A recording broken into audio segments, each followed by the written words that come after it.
Hi, good evening po. Ang topic po natin ngayon ay yung tungkol dun sa gamot na Montelukast. Alam niyo po yung Montelukast, ginagamit po yan sa bronchial asthma as a maintenance. Binibigay din yan po sa mga allergic rhinitis.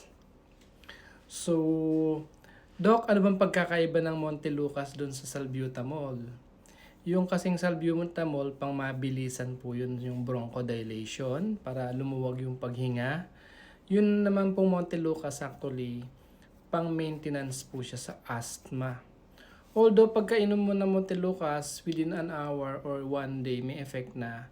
Pero ang maximum benefit ng Montelukast ay pag na-take mo na siya ng 1 to 2 weeks. Dun pa lang siya talaga magti-take effect talaga yung benefit niya.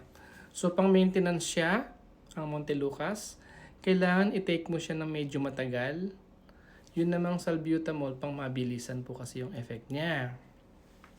So ano bang action ng Montelukast? Yung Montelukast po kasi is a leukotriene receptor antagonist. So anong ibig sabihin nun? Yung leukotriene kasi lumalabas yan during mga allergic reaction like sa bronchial asthma or allergic rhinitis. So, iba-block po ng Montelukast yung effect ng leukotriene. So, magkakaroon ng bronchodilation. Mas gaganda yung daloy ng hangin papunta sa baga. So, makakatulong po sa paghinga. So, yun po ang tungkol sa Montelukast. So lahat naman ng pasyente po sa mga bata at saka sa mga adolescent, binibigay po yan at marami naman po. Maganda naman po yung feedback. Kaya lang, siyempre po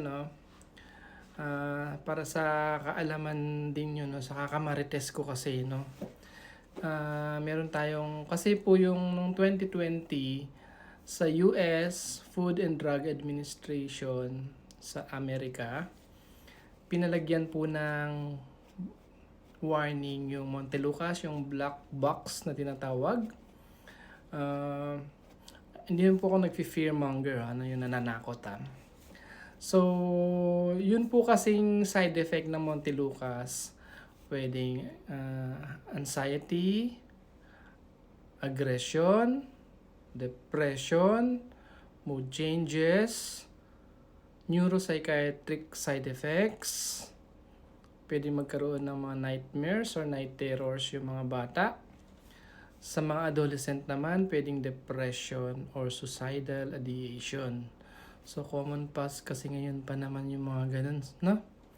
So, kapag meron kayong nababalitaan na o yung mga bata na may ganun mga simptomas, neuropsychiatric changes, behavior depression, mga ganon, i-check nyo yung history, baka nagtitake sila ng Montelukast.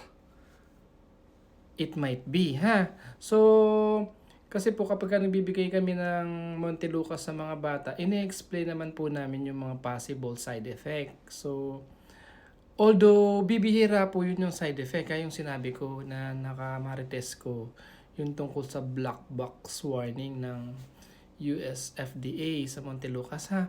Bibihira lang po yun, pero dapat aware din po kasi tayo sa mga side effect. So kapag meron kayong napansin na kakaibang behavior sa mga bata, mag-follow up po kayo kung sinong nagreseta ng Montelukast para mapalitan na lang. Kung halimbawa allergic rhinitis lang naman, baka pwedeng ibang alternative besides Montelukast. Kung merong mga behavioral changes kayo na oobserbahan.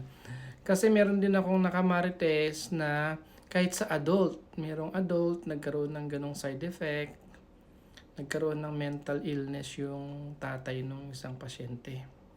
So matanda na, nagkaroon pa ng ganong problem, ha. So yung Montelukast po, I'm sorry dun sa side effect, no. Anyway, kailangan din yung malaman yung mga ganong bagay, no. So you can talk with your doctor for mga ganong bagay po. So yung Montelukast, ginagamit yun as sa bronchial asthma or sa allergic rhinitis as a maintenance. Yun lang po, good evening.